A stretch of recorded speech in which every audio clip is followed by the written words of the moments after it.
Okay, and hello everyone. Welcome back to another lesson. So this is already day 17 of my 30-day challenge.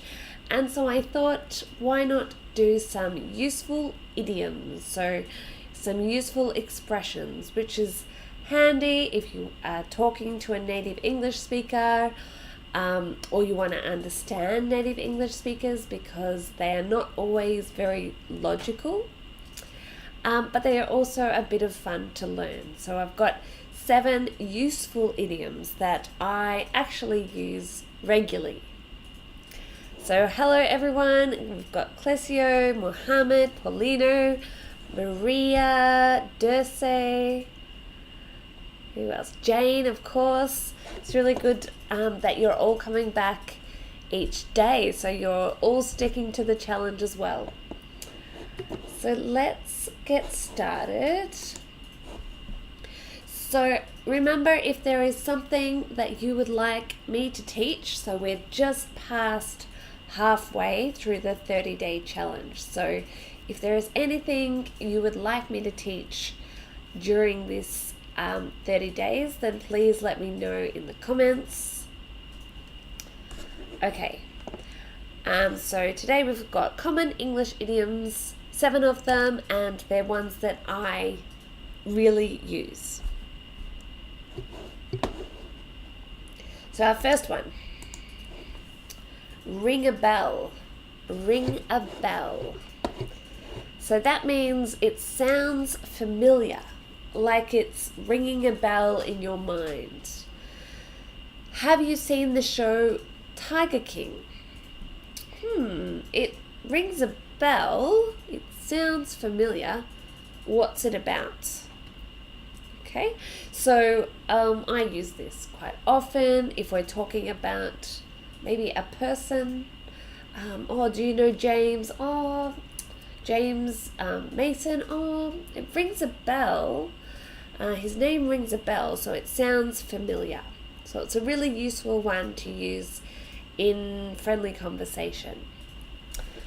So hi Muhammad Hassan, and you're welcome. Alright, so number 2, up in the air.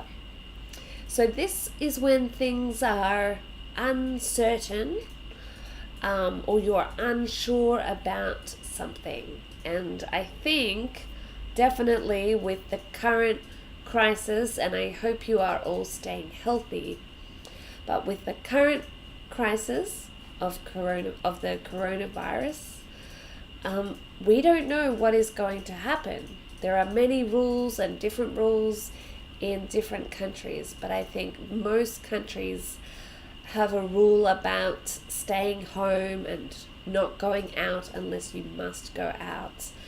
And some countries are stricter than others. But the world hasn't faced something like this, well, not for a very, very long time. So nobody knows what's going to happen next. So, for example, when will we be out of lockdown? I don't know. Everything is up in the air at the moment. Everything's up in the air at the moment. So that means anything could happen. So it's very uncertain.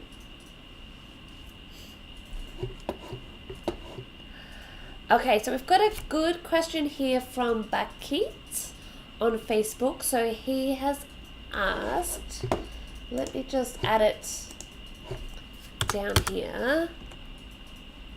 Oops.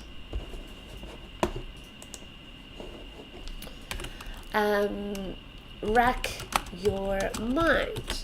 So rack your mind is another idiom, and he's asked, is it the same as ring a bell? No. Similar situation, but it just means to think hard. Okay, so for example, have you seen the show Tiger King? It rings a bell. It sounds familiar. Maybe if I rack my mind, I think really, really hard, I will remember.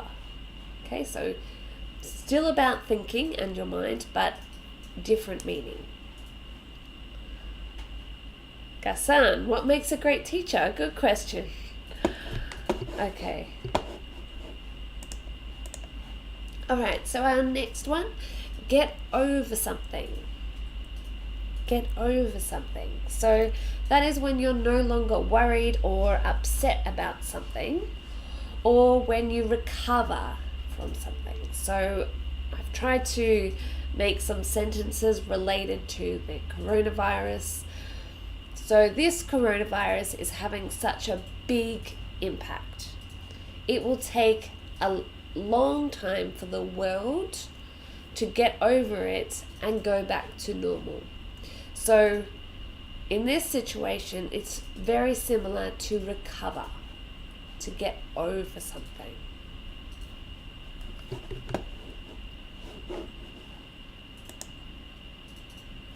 All right, 1, 2, 3. Number 4. To pay an arm and a leg for something. And that just means it's very, very expensive. Okay, because you don't want to pay with your arm and your leg because you need them. So it just means something very expensive. The coronavirus is already affecting the prices in the supermarkets. I had to pay an arm and a leg for eggs today. So I don't know, in your country, have prices changed for anything? Are there things now that are more expensive than before? If something is really, really expensive, you could say an arm and a leg. Right?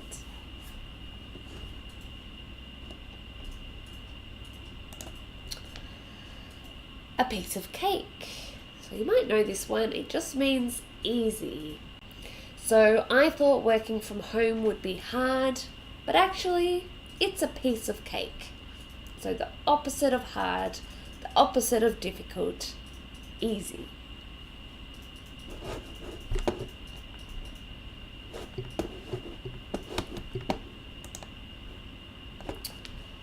Alright, go with the flow, and I definitely use this idiom quite often.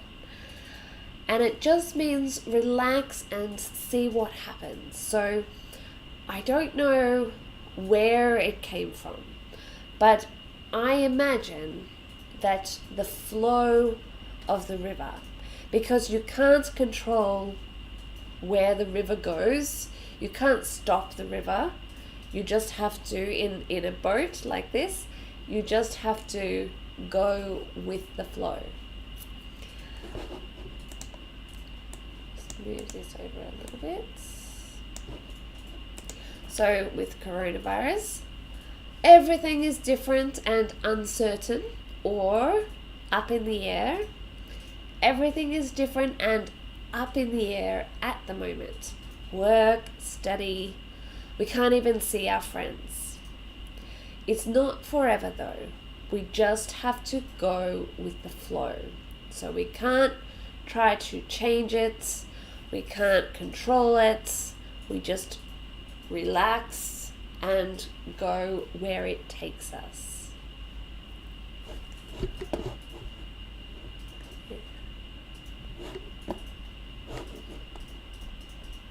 Alright, and last one, hit the sack.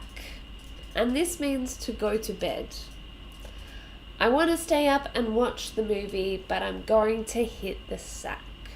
So it's informal, of course, like most idioms, and it means I'm going to go to bed. So, where did my pen go? Here.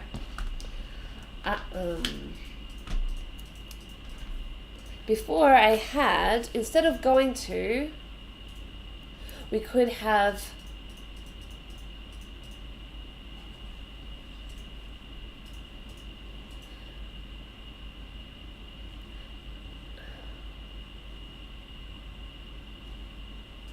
so when we speak, we often say wanna instead of want to, and gonna instead of going to. But when we write, we never write these. So I want to stay up and watch the movie, but I'm gonna hit the sack. Tell me, what time do you usually hit the sack? What time do you usually hit the sack?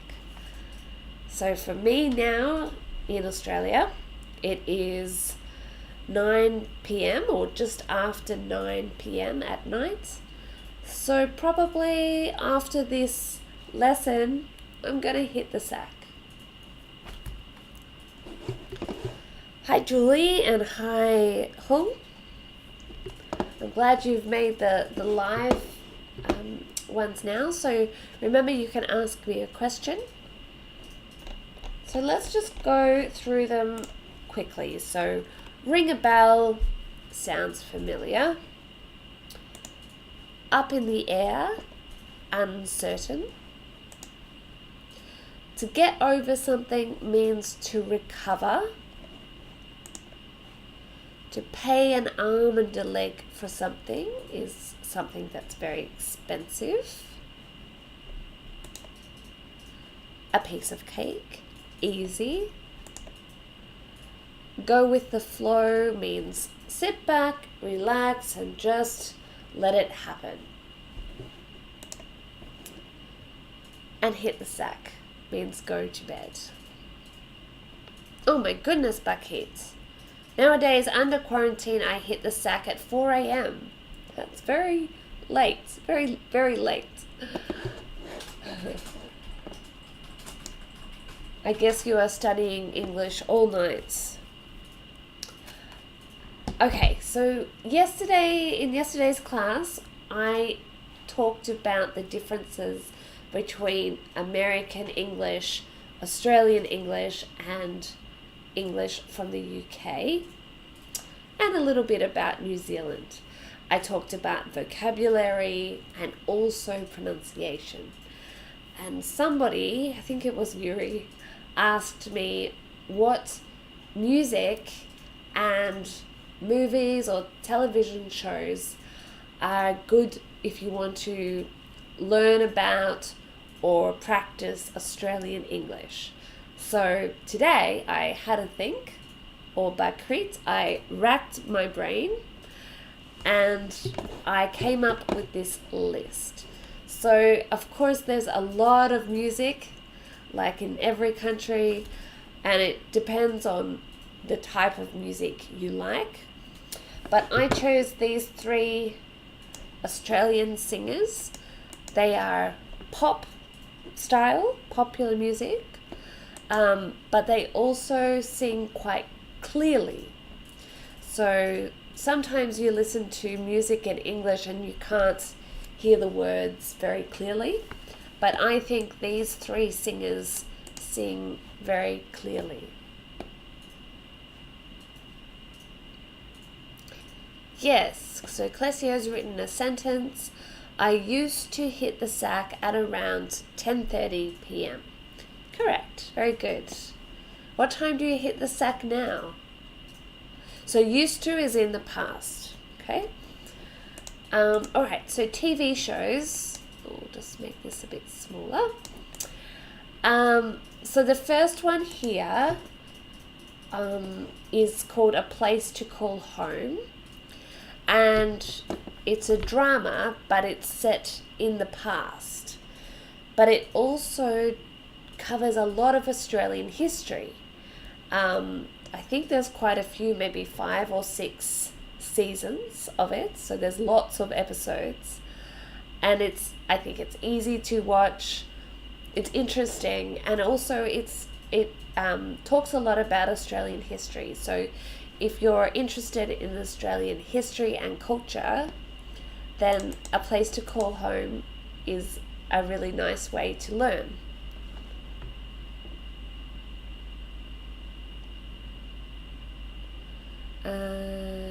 Okay, good, Yuri. As the crow flies, never. Julie, are you asking if that's the meaning of the idiom? Because as the crow flies doesn't mean never. So if you're asking me, let me know. Okay. Next, we've got a comedy. So I don't know if any of you are um, international students in Australia or the UK or America, or you might be one day.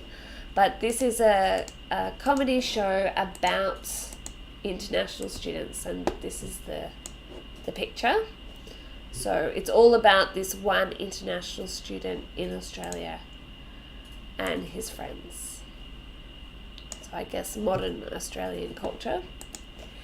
And then I've included a soap opera and Neighbours, and I don't know. It's more than 30 years that we have had this soap opera. And it's very simple. It's set in Melbourne, and it's lots of young people and old people. The reason why I suggest watching this soap opera is because the language they use is what we speak every day. You know, there are TV shows and movies that are about zombies or about science fiction and aliens and monsters, or even spy like James Bond. But the language in those shows is not what we use every day. So the vocabulary you learn is not everyday vocabulary. But if you love that kind of show and you watch it in English and enjoy it, then watch it. So, but I think in terms of learning everyday Australian English, then Neighbours is a good show to watch, and it's quite easy to follow. And then I've got two movies that are, I think they're both from last year, so quite recent. Ride Like a Girl is about horse racing. And horse racing is a very popular sport in Australia. And there's a very big race that happens once a year, and we have a holiday for the race. So it's a very, maybe a good look at Australian culture as well. And then Top End Wedding is a romantic comedy. And it's set in the north of Australia, which is very different from other parts of Australia. So if you're interested in travelling in Australia, you might also like Top End Wedding. Okay, so I hope that helps you, Yuri, and anyone else that is interested in learning about Australian culture and history and language. But remember, I still have 12 more lessons in this series. And if there's something you would like me to teach, please let me know. All the lessons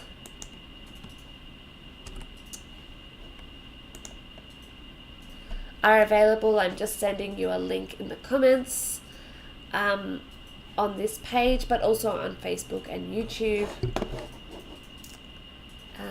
Mohammed has said, Egyptian singers are not to be compared with others. Okay, I'm sure they are very different, Mohammed.